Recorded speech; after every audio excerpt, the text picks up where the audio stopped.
ሰላም ውድና የተከበራችሁ የዩቲዩብ ቤተሰቦቼ በዛሬ ቪዲዮ ላይ ገንዘብ ልንሰራበት የሚችለውን አንድ ፕላትፎርም የምጠቀማችሁ ይሆናል። ቪዲዮ እንደምትወዱ ስለማልጠራጠር ላይክ በማድረግ ጀምሮ እኔም በትንሹ ማገዝ ከፈለጋችሁ ደግሞ ሰብስክራይብ በማድረግ እኔን ማገዝ ትችላላችሁ። እንግዲህ እርግጠኛ ነኝ ይሄንን የምነግራችሁ ፕላትፎርም በጣም ብዙ ሶሻል ሚዲያዎች ላይ ሰዎች ሲናገሩ ሰምታችሁናል። አዎ እርግጠኛ ነው ይሰራል። እስካም አይደለም ማለትም ሰርቼበት የሞከርኩት ነው ማለት ነው። ስለዚህ ይሄን ነገር እንድትሞክሩት ነው። ስለዚህ የምነግራችሁ ይሆናል። እንግዲህ ፕላትፎርሙ ምንድነው ለምትሉኝ ሚፓስ ይባላል። ሚፓስ ለመስራት ከፈለጋችሁ አንድ የሚያስፈልጋችሁ ነገር ኢንተርኔት ያው ግዴታ ነው። ኢንተርኔት እና ናሽናል አይዲ ነው የሚያስፈልጋችሁ። ናሽናል አይዲው የሚያስፈልገው ያው ቬሪፋይ ለማድረግ ነው ማለት ነው። ስለዚህ እንዴት ነው የሚከፍለውና ምን ያክል ይከፍላል የሚለውን ደግሞ ልንገራችሁ።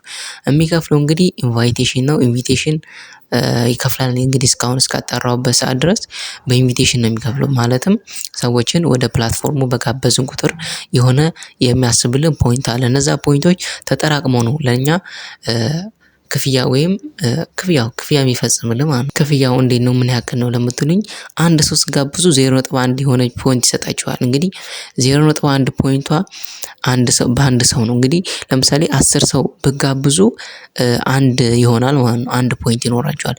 ያ ማለትም አንዱ እስካሁን ባረጋገጥኩት መረጃ መሰረት እስከ $7 ይሸጣል። $7 ደግሞ በእኛ እስከ 1300 ብር ምናምን አካባቢ ይመጣል። እንግዲህ በ10 ሰዎች ያንን 1300 ብር ማግኘት ትችላላችሁ። ይሄን ቪዲዮ እንግዲህ ያዘጋጀሁላችሁ ስለዚህ ቪዲዮ በደንብ እንድሰራላችሁ ከፈለጋችሁ ኮሜንት ላይ አስቀምጡልኝ። እና ደግሞ ሚፓስ ሙሉ አሰራሩ ከዳውንሎድ ጀምሮ ከፈለጋችሁ ደግሞ እዚህ ላይ በማስቀምጥላችሁ የቴሌግራም ቻናል እየገባችሁ ቪዲዮውን አስቀምጥላችኋለሁ። እየገባችሁ መስራት ትችላላችሁ ማለት ነው። እንግዲህ አሪፍ ነው። 10 ሰዎችን እንኳን እንዴትም ብላችሁ አስሮቹ ሰዎች ግን ቬሪፋይ ማድረግ አለባቸው በናሽናል አይዲ።